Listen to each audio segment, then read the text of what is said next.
अस्सलामु अलैकुम रहमतुल्लाहि व बरकातुहू। बेहतरीन बीवी कौन सी है, आज इसके बारे में पूरी मुकम्मल जानकारी आपको बताऊंगा मैं। देखिए, बेहतरीन बीवी वो है जिसकी ख्वाहिशात शोहर की गुंजाइश के मुताबिक हो, ठीक है। ज़िंदगी के मुश्किल वक्त में उसके साथ चल सके, यानी शोहर के साथ चल सके, और मुश्किल वक्त में उसकी हिम्मत बन जाए।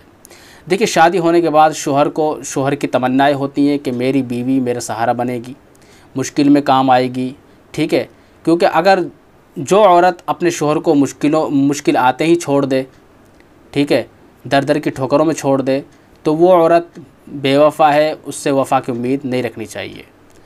तो अच्छी औरत और बेहतरीन औरत वही है जो मुश्किलों में अपने शोहर का पूरा पूरा साथ दे, अपने शोहर के ख्वाबों को मुकम्मल कर दे। जो उसने ख्वाब रचाए थे कि मेरी औरत मेरी सहारा बनेगी, मेरी औरत मुसीबत वक्त मेरा साथ देगी, मुश्किलों के वक्त मेरा साथ देगी, तो औरत वही अच्छी होती है जो मुश्किलों के वक्त में अपने शोहर का साथ दे।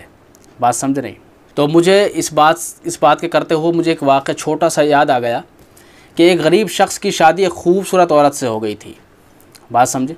एक गरीब शख्स की शादी किसी खूबसूरत औरत से हो गई थी, और उस औरत के हुस्न की सबसे बड़ी जो वजह थी वो उसके हसीन लंबे बाल थे। सिर्फ क्योंकि औरत के जितने लंबे बाल होते हैं उस खूबसूरती बढ़ती है। कुछ चीज़ें ऐसी होती हैं जो औरत की खूबसूरती को बढ़ा देती है, तो बाल भी जो है ये औरत की खूबसूरती में इजाफ़ा करते हैं। बात समझे? तो औरत ने अपने शोहर से कहा कि जब आप घर वापस आएँ, यानी काम करके जब वापस आएँ, तो मुझे कंघी लेकर आ जाना। यानी मेरे बाल जो हैं वो बहुत ख़राब हो रहे हैं, मैं उनको थोड़ा सा बनाऊँगी, संवारूँगी, तो एक कंघी लेकर आना।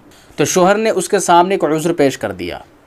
उज़्र ये था, अपनी औरत से कहा कि देखो बेगम, मेरी घड़ी बहुत दिनों से ख़राब है, मेरे पास इसको ठीक करने के लिए भी पैसे नहीं है, तो मैं आपके लिए कंघी कहाँ से लाऊं? इंशाअल्लाह ताला जब पैसे मिल जाएंगे तो मैं सबसे पहले अपनी घड़ी को नहीं दिखाऊंगा, अपनी घड़ी को नहीं बनवाऊंगा, सबसे पहले मैं आपके लिए कंघी लाऊंगा।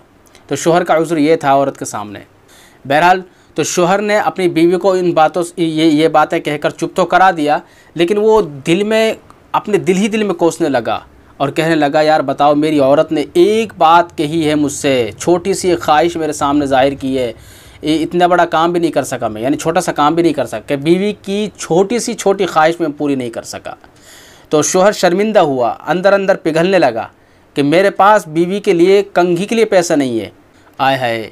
दूसरे दिन शोहर जब आया घर पर, जैसे ही वो काम से आ रहा था, रास्ते में बाज़ार से गुज़र रहा था, तो उसने अपनी घड़ी को बेच दिया। बात समझे? अपनी घड़ी को बेचने के बाद जो पैसे उससे मिले थे, घड़ी बेचने के बाद जो पैसे मिले थे, उन पैसों की अपनी औरत के लिए कंघी ख़रीद ली, ठीक है। और बड़ा खुश हुआ, आज मैं अपनी औरत को सरप्राइज़ दूंगा। तो बड़ा खुश हुआ और घर जैसे पहुंचा तो उसकी बीवी ने अपने लंबे लंबे बाल जो थे वो कटवा दिए, अपने लंबे बाल कटवा दिए। शोहर कंघी लेकर आ रहा है, अपनी बीवी की ख्वाहिश पूरी कर रहा है, यानी अपनी घड़ी बेचकर बेचारा कंघी लेकर घर आ रहा है औरत के लिए, तो औरत ने अपने बाल ही कटवा दिए। तो शोहर ने पूछा हैरान कुन से, अरे बाल क्यों कटवा दिए? वो तुम्हें कितने खूबसूरत लगते थे, इतने लंबे लंबे बाल क्यों कटवा दिए तुमने? ये तो बहुत बड़ा माजरा कर दिया आपने। तो बीवी मुस्कुरा कर बोली, कल जब मैंने आपसे कहा था पैसों के लिए, यानी कंघी के लिए, तो आपके पास पैसे नहीं थे, और आपने ये उज़्र पेश किया कि मेरे घड़ी बनवाने के लिए भी मेरे पास पैसे नहीं है। तो मैं ब्यूटी पार्लर गई और वहाँ जाकर मैंने अपने बालों को कटवाया और बालों को बेच दिया। बाल कटवाने के बाद जो पैसे मुझे मिले थे, मैं उन पैसों की आपके लिए घड़ी लाई हूँ। अजीब वाक़या है, आपके लिए मैं घड़ी लाई हूँ। उन बालों को कटवा कर जो पैसे मुझे मिले हैं, मैं आपके लिए घड़ी लाई हूँ। आय हाय।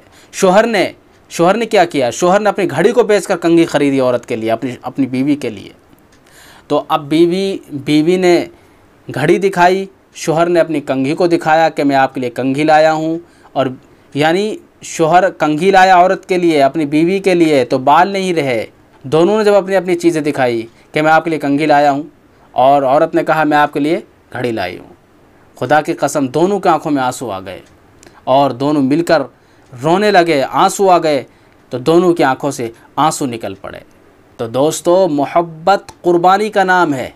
हाँ, मोहब्बत कुर्बानी का नाम है। अपनी खुशी में तो हर कोई खुश होता है, लेकिन दूसरे की खुशी के लिए अपने आप को कुर्बान करना, यही असल मोहब्बत है।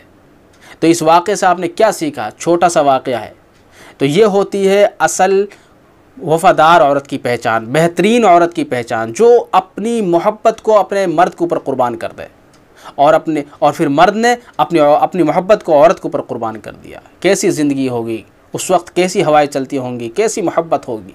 तो ये होती है मोहब्बत। मैं यही गुजारिश करूँगा कि जो मर्द हजरात हैं वो अपनी औरतों से मोहब्बत करें और जो औरतें हैं वो अपने शोहरों से मोहब्बत करें।